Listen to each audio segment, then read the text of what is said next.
Division and violence keep harming the Central African Republic after disputed elections, while foreign powers such as France maintain their military presence in the former French colony.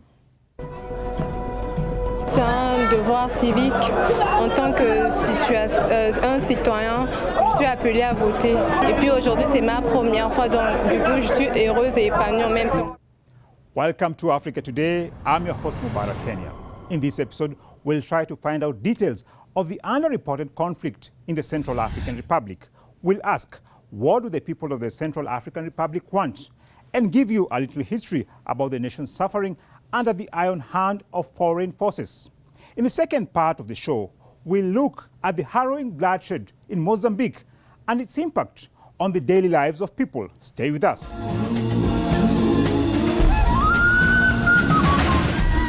CAR on Path to Chaos. The political opposition has rejected incumbents' re-election, and 6 powerful armed groups are now united to give Faustin Archange Touadéra a hard time after being declared president for another term. There were also reports of voter intimidation, but the government and some international observers said the election has been held properly. The members of the Security Council recalled that it will be up to the Constitutional Court of the Central African Republic to proclaim the final results. They called on all political actors to resolve any electoral disputes peacefully and in accordance with the laws and constitution of the Central African Republic. They also called on the government of the Central African Republic and the entire political class to engage in dialogue to promote national stability.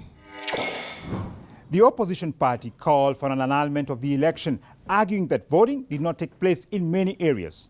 France has meanwhile sent warplanes for various missions. We are joined by Lawrence Freeman to take a closer look at the situation.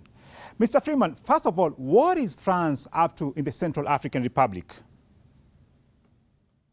The French involvement is very difficult, problematic for the country, because the history of the Central African Republic was that it had to liberate itself from the colonial oppressor France in 1960. And the French did very, very little, nothing, to develop the nation. And when the nation achieved independence, it almost immediately went into a spiral of violence and coups and other policies. And the people of CAR, the Central African Republic, have really never been able to develop their country. Thanks for that, Mr. Lawrence Freeman, and stay tuned. We have much more in store for you. Allegations of ballot disappearance and other irregularities elongated announcement of the previous victory gained by Touadéra in 2016 after a turbulent coup. Hundreds of thousands were unable to cast their vote in areas held by the opposition. The opposition forces launch attacks on the capital Bangui and other areas held by the government or foreign forces. The enemy is composed of rebels from all over the Central African Republic, coming from the borders of Cameroon, Chad, Sudan, the Fulani in the interior of the country, the anti-Balaka and the Gabaya majority military, including gendarmes and police. They are all in this coalition. Their size is about 9,000 men. Their intention is to overthrow the government in place and force the population into submission in 3 days. Over 100,000 people have been forced out of their homes across the country. And this is the situation the president has to deal with. For now, Mr. Touadéra looks set to be holding on to power, but will the opposition tolerate? Mr. Freeman, how do you see the future of the situation in the Central African Republic? But we have to start thinking long-term about the future of the country. And the future of the country will not be solved by military. We have to get to the point where the various opposing groups in the country realize that it's in their best interest to work together, to fight to struggle for the development of their nation as one country and one identity.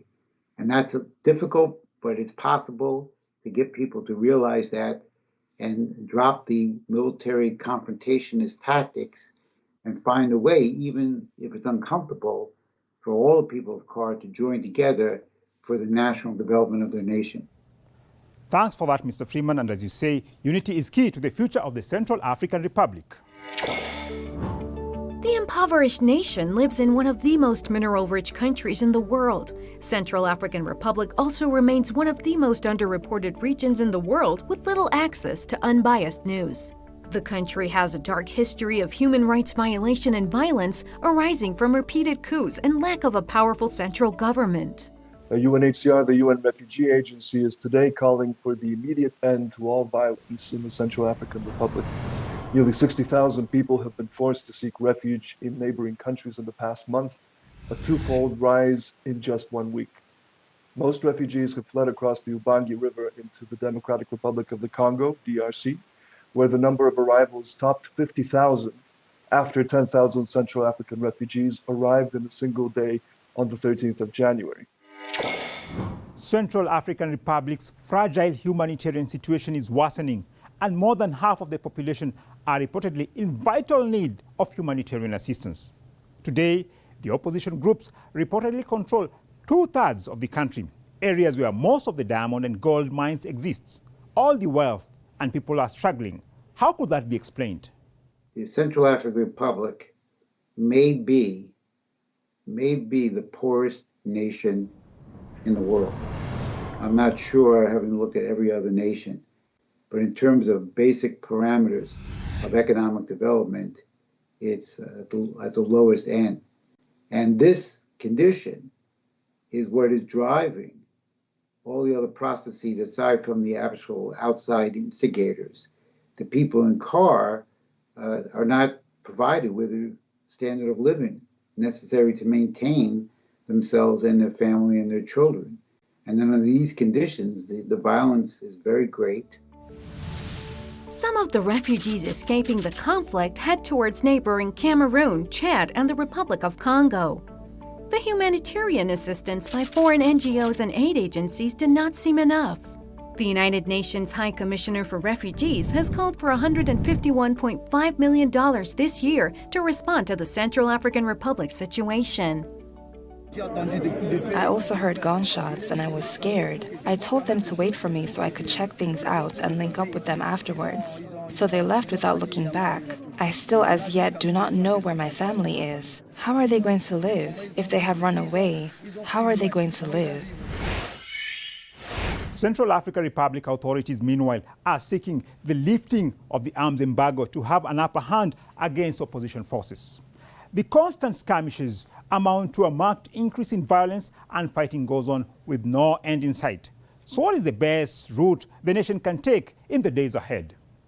There is no alternative but to have the centralized government in Bangui. The rest of the country is very poor, and there's no ability to run the nation unless the nation is put on a positive course for economic development for its people. And this will require support from the rest of the world. The country is too weak to carry it out itself. And without this long-term commitment, I'm not sure how quickly or easily we will escape the present horrible, horrible conditions that the citizens of the Central African Republic are suffering from right now. Thanks for your insight, Mr. Lawrence Freeman. France officially gave independence to CAR in 1960, but has maintained its presence in the chaos following its formal departure. CAR's significance is reiterated with reports of military presence by other countries such as Russia and Rwanda. The Secretary General remains very concerned over continued destabilization efforts by armed groups in the Central African Republic and calls on all parties to stop violence and engage in meaningful dialogue. He commends the continued engagement of the UN peacekeepers and their efforts to protect civilians and preserve national stability. The Secretary General reiterates the commitment of the UN working closely with national, regional, and international partners to support the cause of peace in the Central African Republic. The central government only controls 1/3 of the country, and the rest is under the influence of different armed groups. Basic necessities are becoming scarcer and prices are soaring due to insecurity on the supply routes. Tensions currently appear to be on the rise in the country, and violence could spiral out of control in the impoverished nation. Mr. Freeman, what do you personally think the rest of the world should do in regard to the situation?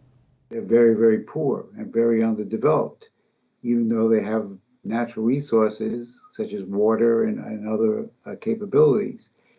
The government in Bangui, which is really the only modern part of the country, is the capital Bangui, has to be supported. And there has to be policies put in place supported by the rest of the world, especially the leading powers such as China and Russia and the US, have to support policies for massive economic development of the nation. Thanks for that, Mr. Freeman, and we all look forward to peace in the Central African Republic.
Bloodshed in Mozambique.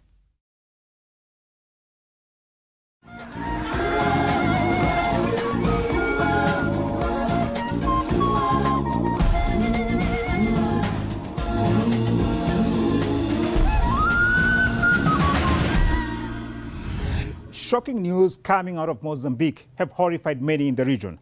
Takfiri terrorists beheaded more than 50 people in the northern Mozambique, frightening the communities. The militants, who reportedly have ties with the Daesh terrorist group, turned a football pitch into an execution ground in the gas-rich Cabo Delgado province. We hear they are Al-Shabaab or gangs, but to tell you the truth, it is a sad situation that we don't know who is behind these attacks. Those actions did not target Christians, they were against citizens. They killed both Christians and Muslims, as well as those who practice traditional religions. We do not have religious problem. There were separate reports of beheadings in other villages, a signature tactic by Daesh to spread fear. The 50 villagers recently beheaded were among those who tried to escape, but were captured by the militants. The atrocity reportedly continued for some time. We are now joined by Bayomi Azikiwe, editor at Pan-African Newswire, to discuss more details about the situation. Thanks a lot, Mr. Azikiwe. Now, tell us more about the situation in Mozambique and the Muslim communities there. Now, the Muslim population in Mozambique is very small, less than 10% of the population, but many of them are concentrated in the Cabo Delgado region in the north. So this is an attempt to draw a wedge between that region of the country with all of its natural resources and potential wealth to divide them from the rest of the country of Mozambique. So yes, it is definitely a threat to the national security of the country. It's also a threat to the overall development objectives of the Southern African Development Community, which Mozambique is a founding member. Thanks for that, Mr. Abayomi Ezekiel from the Pan-African Newswire, and stay tuned for more. There are constant reports of beheadings in Cabo Delgado villages. In an attack on a different village in April, 50 people were beheaded or shot dead. Women are also abducted in such raids, marked by gunshots and setting homes ablaze. Urgent measures are required today to protect civilians in northern Mozambique, where many people are dying and thousands are forced to flee their homes. The international community to act, and acting is acting now. We should not wait, because we have 424,000 IDPs, internally displaced people. This is the UN side, but from the government side, they are talking about 570,000. The assailants have violently seized swaths of territory and stepped up their offensive in recent months. Many of the refugees are trapped in conflict areas, and many resort to hiding in the bush for days. So how did our grassroots region come to this? I don't think it's been successful at all. This is an attempt, what is taking place in Cabo Delgado in the north of Mozambique, to get a foothold or a beachhead, particularly in areas that have strategic natural resources, energy resources, such as Mozambique. And all along the coast of East Africa and Southern Africa, there have been huge findings of natural gas, of oil, and of course, this has created a scramble on the part of international finance capital to dominate this region even further. Thanks for your insight, Mr. Abayomi Ezekiel. Since the insurgency began in October 2017, more than 2,000 people have reportedly been killed, more than half of whom are civilians. Thousands of people have been displaced, having to seek refuge in nearby towns and cities. With many districts in the north having been cut off, some areas have been denied any humanitarian aid for over 6 months. The crisis in Cabo Delgado rapidly escalated in 2020, with attacks and fighting forcing tens of thousands of people from their homes every month. Nearly 530,000 people are now internally displaced in Cabo Delgado, Nampula and Niassa, almost 5 times the number registered some 9 months ago in March. People fleeing violence in Cabo Delgado have been exposed to severe violations and abuses, and we are especially concerned for the plight of children and women. That has made the protection of civilians inside and outside the conflict-affected areas a grave task. The Mozambique's government has even called for international help to tackle the insurgency. What options does Mozambique have in seeking help from neighbors or other world countries? Well, the Southern African Development Community, which has 15 member states, has already offered to provide military forces if the government of Mozambique felt it self-threatened or felt it necessary. They're willing to deploy forces to Cabo Delgado in the north of Mozambique. Zimbabwe is also on its own, even though it's also a leading member of SADC, has offered to send troops. Mozambique has had Zimbabwean troops during the 1980s when they were under threat. Massacre in northern Mozambique has led to international concern about security in the region. Civilians, and especially women and children, are the ones enduring dreadful human rights violations, particularly as COVID-19 rages on in Cabo Delgado province. The UN High Commissioner has urged all armed actors to take urgent measures to protect civilians, but Mozambique is left on its own to take on the militants. In the meanwhile, the communities will have to deal with killings, maiming, looting, destruction of houses and public and religious facilities, abductions and abuses of girls and women. How How does the nation deal with such atrocities, and what role do foreign powers play? I don't think it's been successful at all. This is an attempt, what is taking place in Cabo Delgado in the north of Mozambique, to get a foothold or a beachhead, particularly in areas that have strategic natural resources, energy resources, such as Mozambique. And all along the coast of East Africa and Southern Africa, there have been huge findings of natural gas, of oil, and of course, this has created a scramble on the part of international finance capital to dominate this region even further. The militants are based in the densely forested oil and gas-rich northeast corner of Mozambique. The Daesh supporters use operational techniques similar to those from conflicts in Syria, Afghanistan, and Iraq. Mozambique is an important part of the Daesh project to strengthen the Takfiri's presence in southern Africa. As fighting in the northern province of Cabo Delgado intensifies, Mozambique's president is asking other leaders in southern Africa for help. The problem of Mozambique is the problem of Zimbabwe, problem of Zambia, of Namibia, of Botswana, everywhere. And this is why. But the target reachable, we believe that we together are going to work hard to make sure that our region is peaceful. The expansion of the insurgency, which began along the coastal area of Cabo Delgado, has now reached into the heartland of the Makonde tribe. According to Mozambique's officials, the militants are being equipped and trained by foreign affiliates of the ISIS or Daesh terrorist group. Last year, Daesh formally adopted the Mozambique wing of its Central African province known as ISCAP. Mr. Azikiwe, how do you evaluate the spread of ISIS Takfiris in the region? There's an attempt for these groups to get a foothold on the continent. They have not been able to effectively penetrate the Southern Africa region due to a lot of it has to do with the coherency of the political and economic programs in the region.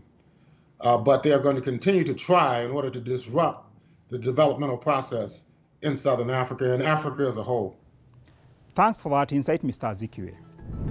International oil firms such as French company Total have so far been unaffected by the conflict, but the expansion of the insurgency has also frightened the West. It is claimed that it is ready to help the government tackle insurgency with cooperation from South Africa and Tanzania. Many people have been forced to move multiple times, and the situation of those affected by the conflict is worsening rapidly. More than 2,000 people have been killed since the conflict started in 2017. In the violence, houses have been looted and burned, families separated, and health centers and schools seriously damaged. Access to agricultural land has been blocked and other economic activities curtailed. There is a serious indication that this crisis could spread beyond the country's borders if it goes unstopped. The Mozambican military, which relies on private military contractors from Zimbabwe and South Africa, has reportedly shown a weak performance in its confrontation with the militants or terrorists. The Mozambique insurgency is one of the many others underway in Nigeria, Mali, Niger, and Burkina Faso. The militants are reportedly well organized and have good logistics.